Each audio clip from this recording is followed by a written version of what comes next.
About 25 years ago, I became interested in studying the nature of light.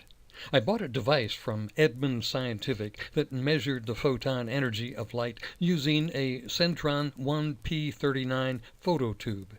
It was an analog device with a dial readout which lacked digital precision. An electrical engineer suggested that I acquire a picoammeter, which I did. It is a Keithley Model 485 auto-ranging picoammeter. Using that same phototube, the picoammeter, and another electronic device used to apply reverse voltage to the circuit, I measured both photocurrent, a measure of light intensity, and stopping potential, a measure of photon energy, over various distances ranging from 1 to 6.5 inches. The stopping potential is the only significant variable in determining actual photon energy, so for all of my studies I equate stopping potential with photon energy, recognizing that it is only relative photon energy. The primary purpose of these experiments is to demonstrate the loss of photon energy over distance. Comparing stopping potentials at various distances is a reasonable alternative to computing actual photon energies at each point. Now, over the years, I have run hundreds of tests using various light sources and different versions of a darkened test chamber. These tests all show similar trends in the loss of photon energy over distance. But I am not an accredited scientist. So regardless of how carefully and accurately I have performed these experiments, they will never be included into the legitimate body of scientific research. The purpose of this video is to show you what I have done, explain my results and conclusions, and invite any scientist who is genuinely interested in the true nature of light to perform their own versions of my experiments. While the 1P39 phototube is more sensitive and useful in exploring other aspects of light travel, such tubes are no longer in production. Some antique tubes can still be found on the internet, but the Einstein connection can be demonstrated with readily obtainable solar cells.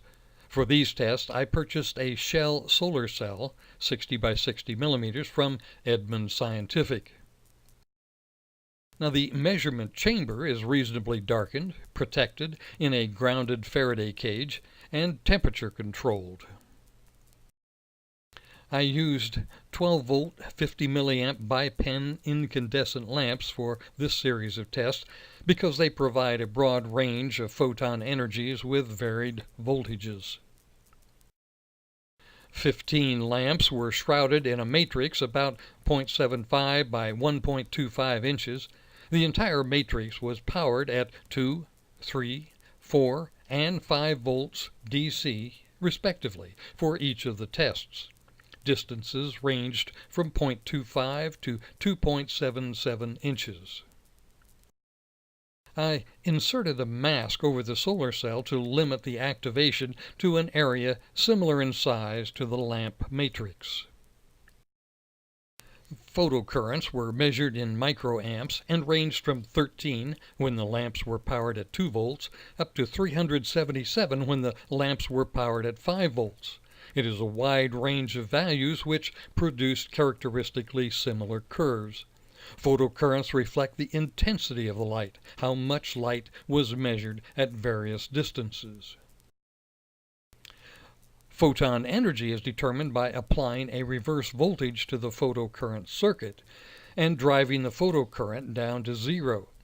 The voltage required to do that is called stopping potential, a relative measure of photon energy.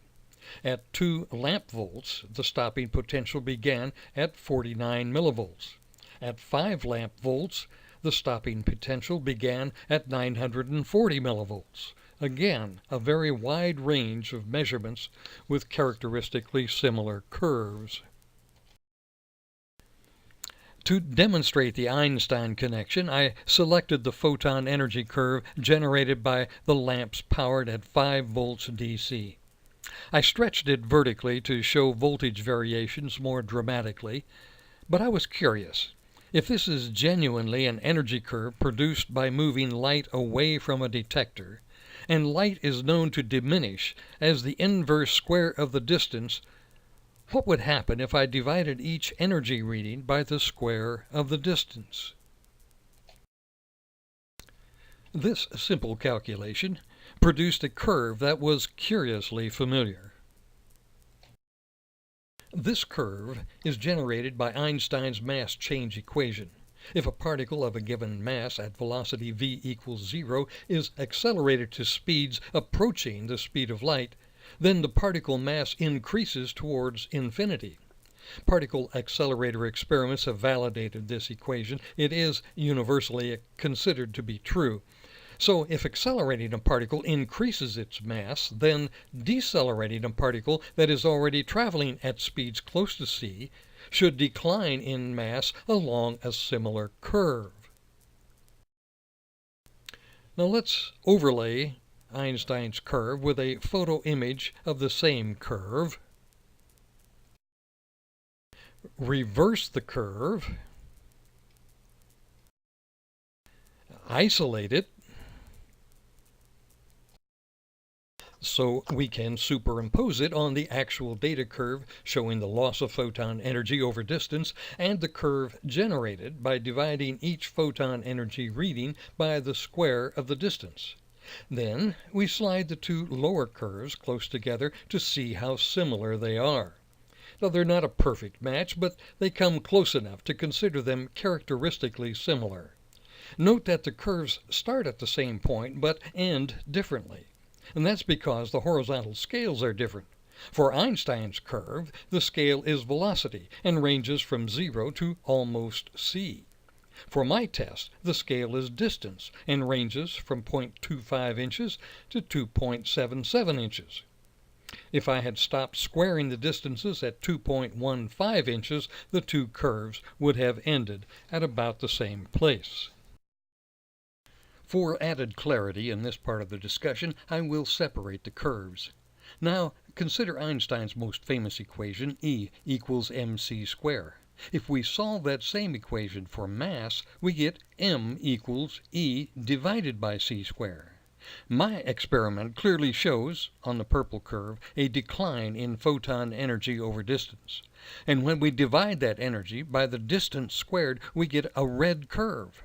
That curve is almost identical to a mirror image of the yellow curve generated by Einstein's mass change equation. Einstein shows that particle mass increases with increased velocity.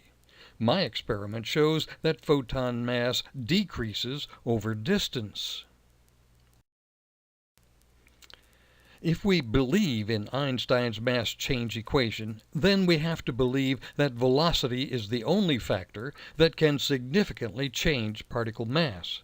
And since my experiment shows that photon mass decreases over distance, we can only conclude that the reason photons lose mass over distance is that they also lose velocity as they travel.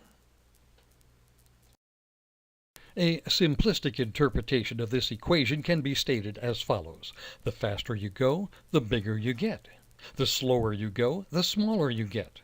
While some minor variations in mass may occur due to temperature or electrical factors, the primary control over mass is velocity. Accelerating particles is a reasonable way to test the faster and bigger predictions of the equation. Finding a way to test the slower and smaller predictions using those same particles is not so easy.